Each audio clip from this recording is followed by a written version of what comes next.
Hi everyone, my name is Lauren Schulz and I'm the Center Supervisor here at Volunteers for Wildlife. We're here today for this week's edition of Ambassador Feature Friday. We hope you're all doing well and staying healthy during this period of quarantine. This week's ambassador is Wyatt. Wyatt is a 10-year-old Eastern Grey Squirrel who was rescued locally right here in Bayville. Wyatt was found as a 1-week-old baby after he fell from his nest. Unfortunately, the fall from his nest led to some severe head trauma, which resulted in some permanent neurological deficits for Wyatt. He does have some trouble with his coordination. In addition, he has some trouble recognizing predators, so he's not able to be released to the wild. But Wyatt has a fairly good life here at Volunteers for Wildlife, and we love to introduce everyone to him.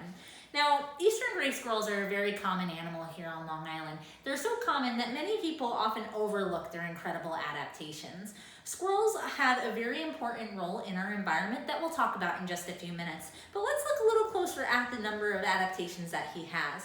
The first thing about him is you can see his hands. Right now, Wyatt's using those hands to help him hold his almond. But those hands really have an important function when they're outside in helping them to climb.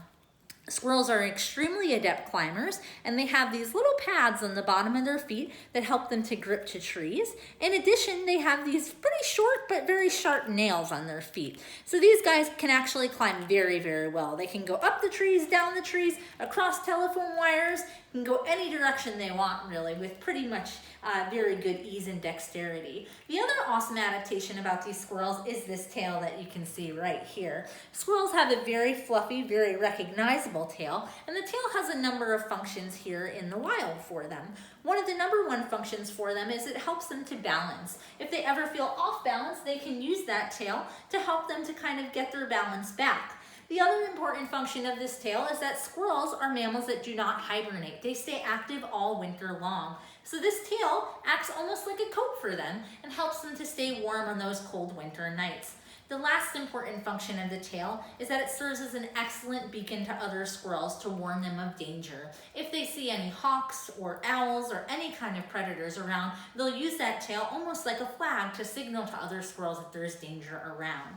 Now, as Wyatt's eating here, you can see how fast his little mouth is moving. Inside that mouth, he has a number of teeth, but he has 4 what we call incisors in the front of his mouth.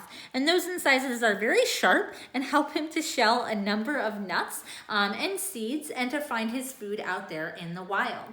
Some other important adaptations that he has are his eyes. Now you can see Wyatt's eyes, he's getting a little squirmy here, but you can see his eyes are positioned on the side of his head. It's a little bit different than our eyes that are forward facing.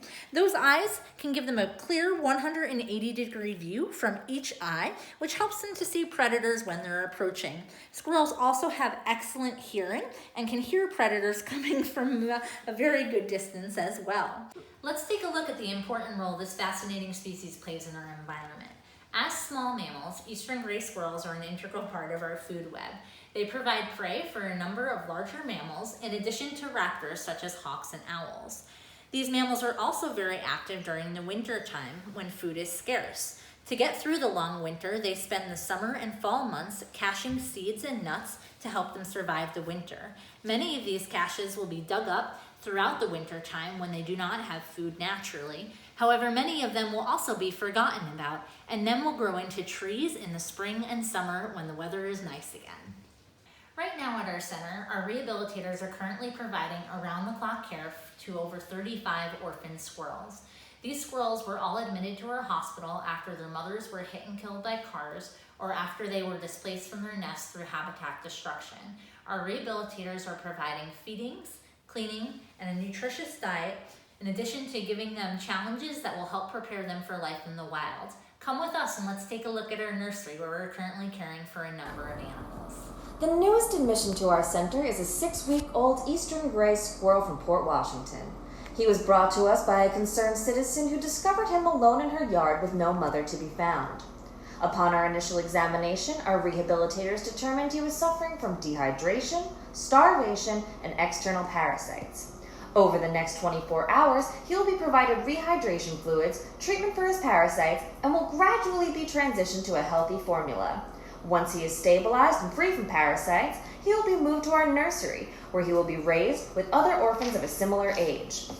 In order to allow our babies to develop healthy socialization skills, we always raise our squirrels with others of their kind. In our nursery, our dedicated staff follow a strict routine to ensure all of our babies are progressing normally.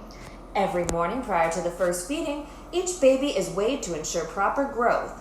We track each squirrel's daily weight on their individual chart.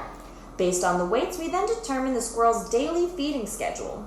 The patient's chart also contains the patient's medical history and any special medical needs. As our squirrels reach certain weight milestones, the number of hand feedings are gradually reduced and the amount of solid food offered is increased. In addition to healthy produce, the squirrels are given nuts, bark, tree branches, and other natural foods that they would find in the wild. A master schedule is kept in the nursery to keep track of all the daily feedings. Once they are completely weaned from formula, the squirrels will graduate to an outdoor enclosure where they will spend several weeks acclimating to the sights and sounds of nature. Around 3.5 to 4 months old, once the squirrels have a healthy fear of people and other predators, they are released as a group at a specifically selected release site. A nest box and supplemental food is provided to ease their transition back to the wild.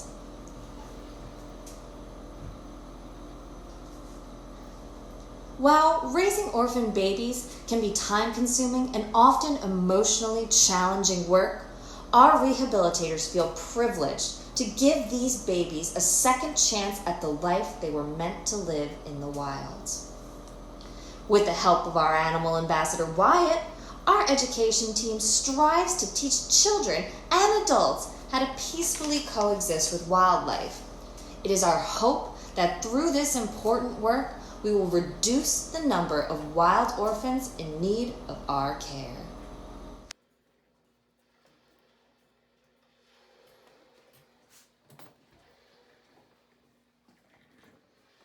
Thanks for tuning in to this week's Animal Ambassador Friday.